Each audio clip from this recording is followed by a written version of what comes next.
The moment he said it, the room seemed to freeze. The waiter was still pouring water when Mark leaned back, smirked, and said, "Just to be clear, I don't date widows." His words hit harder than the clink of glassware, louder than the jazz humming to the restaurant.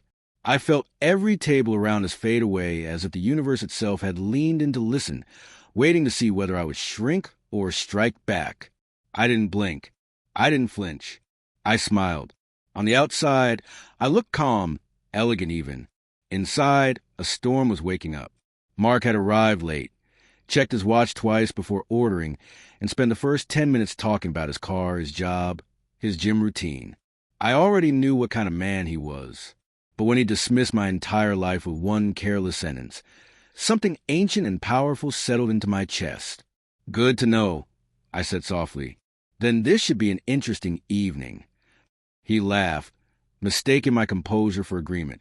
"No offense. I just don't want baggage. You know how it is." How it is. 3 years earlier, I had stood beside a hospital bed holding my husband Daniel's hand as machines screamed and then went silent. I was 32. He was 35. We built a life from nothing.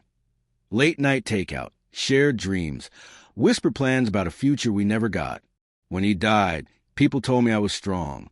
What they didn't know was that strength changes you. It sharpens you. Mark kept talking, oblivious. "My friend set us up, said you were accomplished, but I prefer clean slates."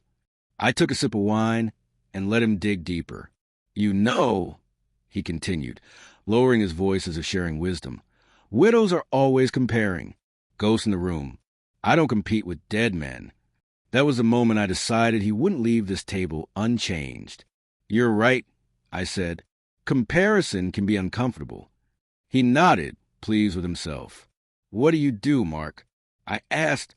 "I'm in investments," he replied quickly. "High-level stuff." "Impressive," I said. "I work with foundations." His interest flickered. "Oh, yes.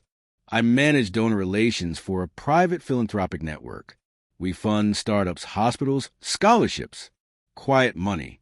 That got his attention. He leaned forward. "That sounds lucrative." "It can be," I replied, "when trust is involved." The rest of the dinner unfolded like a performance. Mark suddenly became charming. He asked questions. He complimented my dress. He told me about his ambitions, his frustrations, his desire to level up socially. I listened, nodded, and tucked every word away. When dessert arrived, I set my fork down and looked at him directly. "Can I tell you something?" I asked. "Sure," he said, smiling.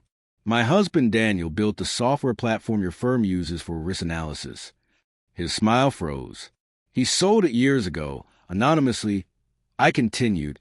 He didn't like attention, but he loved solving problems. He died before he could see how big it became. Mark swallowed. "That's wow." "I still sit on the board that oversees licensing." I said gently, "It's fascinating how interconnected things are." The color drained from his face. "But don't worry," I added, "this isn't about business." He laughed nervously. "Of course. I mean, I didn't know."